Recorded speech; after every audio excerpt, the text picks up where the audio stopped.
मैंने उस दिन आपको मामा के 2 लड़के दिखाए थे ना, आपने एक वीडियो देखी हो तो मैंने उसमें दिखाया था उन बच्चों को कि वो 200 के आसपास वाले बच्चे थे।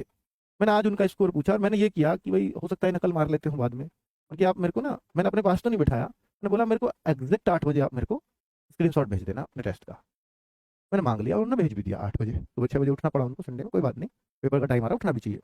तो जब मैंने उनका स्क्रीनशॉट मांगा तो एक बच्चे के उनमें 183 मार्क्स थे आज, और एक के 189 थे।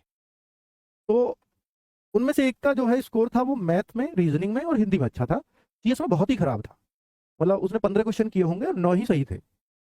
मतलब अगर मैं देखूं तो पूरे 75 में से उसके जो नंबर बनेंगे वो करीब 15-14 नंबर ही जीएस में बन रहे थे, जो बहुत कम है, फर्स्ट में बहुत कम है। दूसरे के जीएस में ठीक थे, 20-22 थे, लेकिन वो उसका रीजनिंग में एक के 35 थे उसके दूसरे के। मैथ्स तो दोनों का सेम सही था, और हिंदी भी दोनों की सेम सी थी। तो जो फर्क था, एक का जीएस में अच्छे थे तो एक का रीजनिंग में अच्छे थे। तो जिसकी जीएस अच्छी है और एक की रीजनिंग अच्छी है, मैं इन दोनों में लगभग नंबर बराबर है, लेकिन इन दोनों में ज्यादा प्रबल दावेदार किसको मानूंगा? आप एक बात बताओ। मैं प्रबल दावेदार उसको मानूंगा जिसका रीजनिंग, मैथ और हिंदी अच्छे हैं। जीएस वाले को मैं प्रबल दावेदार नहीं मानूंगा।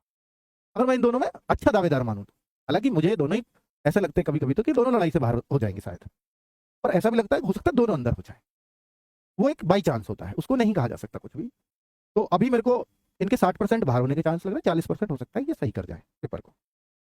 तो बच्चों, जो अब ऐसा क्यों? क्योंकि जीएस जो है वहां पर आपको धोखा दे सकती है, मैथ रीजनिंग हिंदी धोखा नहीं देंगे। जिसके मैथ रीजनिंग हिंदी अच्छे हैं वो पेपर में खुश होकर के आएगा ही आएगा, क्योंकि जीएस को पे वो डिपेंड ही नहीं है।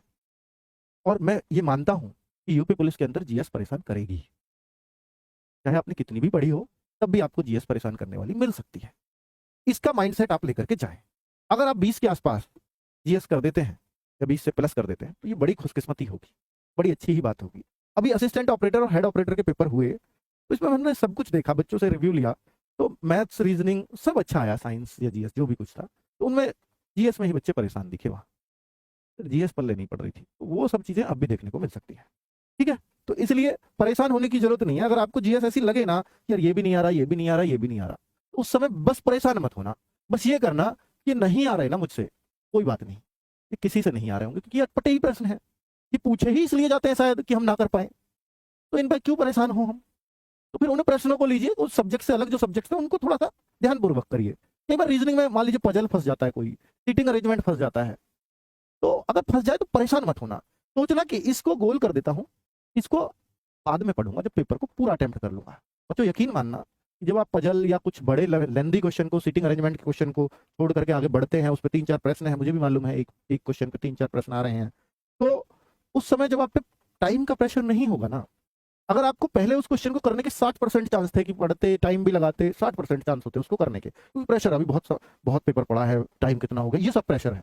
लेकिन जब आप बाद में उस प्रश्न पे आते हो ना, सारा पेपर करके, तो आपने उस पर टाइम ही नहीं लगाया, ऐसा प्रश्न देखो टाइम ही नहीं लगाना, यार ये टाइम लेगा इसको बाद में देखूंगा, तो उसको लास्ट में आना।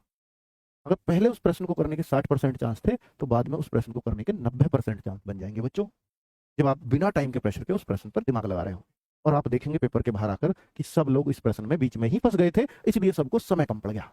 ये सुनेंगे आप बच्चों से, तो आपको सब देखो उस समय कितनी खुशी होगी, यार मैंने बाद में इसको अटेम्प्ट किया तो कितना बढ़िया रहेगा।